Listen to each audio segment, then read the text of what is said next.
What's up guys, this is Steve for Android at Night, and it's getting towards the end of the year, so I thought I'd do my roundup of my top 10 icon packs from 2017. So sit back, relax, and I hope you enjoy. First on this list we have UMBRA, and this is a beautiful spherical icon pack with nice drop shadows and really saturated colours. This means it looks especially good on an AMOLED screen, but even if you've got something like an IPS panel, the colours really pop and it's going to look beautiful. It's got a lovely mix of colours as well as a huge variety, and because it's spherical it automatically applies that to all of your other icons, so even if it doesn't have a specific icon for a specific app, it looks really uniform and neat. If you want an icon pack that's a little more wacky and a little more out there, FUNKONG is one you should definitely try out.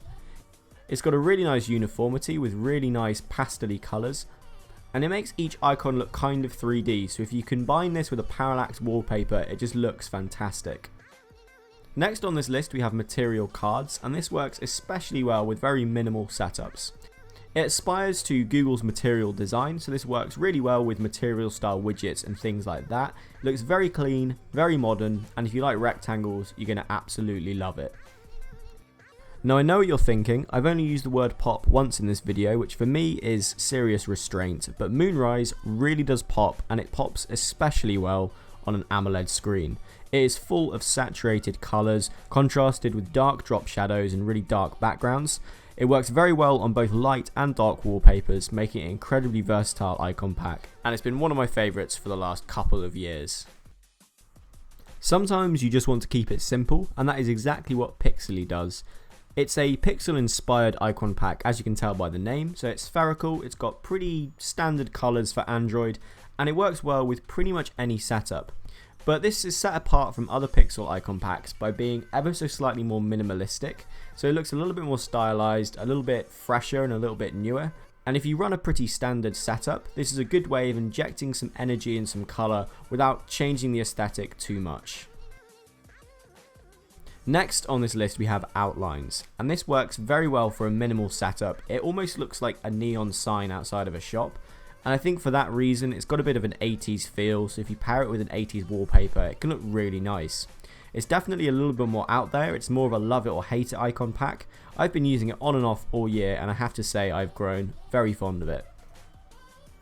Pixel icon pack is a really easy way to get the pixel style on any Android phone. It's not going to revolutionise icon packs, it's pretty standard, but if you do like that stock Android feel, this is one of the best ways to go about getting it on any device. It's got a great selection and it makes everything look very uniform and neat, and it meshes really well with a stock Android look. Delta has been one of my favourite icon packs since it was in beta on the Play Store. It's got a very muted feel but without looking washed out, so it means you can achieve a kind of matte effect with your icon pack. Because of the way it's almost textured, it looks a little bit like paper, so it feels quite physical and tangible, and it works really well if you've got a depth effect wallpaper. If you like dark icon packs, then Immaterialis is one of the best ones that you can download. It's got a restricted but colourful palette which makes everything look very uniform across the board. It also has a fantastic selection, and if you do want something a little bit darker, a little bit more textured, then this is one that you definitely need to try. And finally on this list we have Glim, and this has been a favourite of mine for a couple of years. It's got nice saturated colours and it doesn't differ too far from stock Android, but it gives it a little bit of punch in terms of colour, and it makes each icon look a little bit more 3D, which if you use a lot of 3D parallax backgrounds, which I do, it really makes it pop. It gives some extra depth to your phone, and it's just a very nice icon pack across the board, and again has a fantastic selection. So there you are guys, thank you very much for watching. Let me know in the comments below which of these icon packs is your favourite, or have I missed out the best one? Let me know which one you've been using all year. Do drop this video a like if you've enjoyed it, and remember to subscribe if you haven't already, and I'll see you guys in the next video. Peace.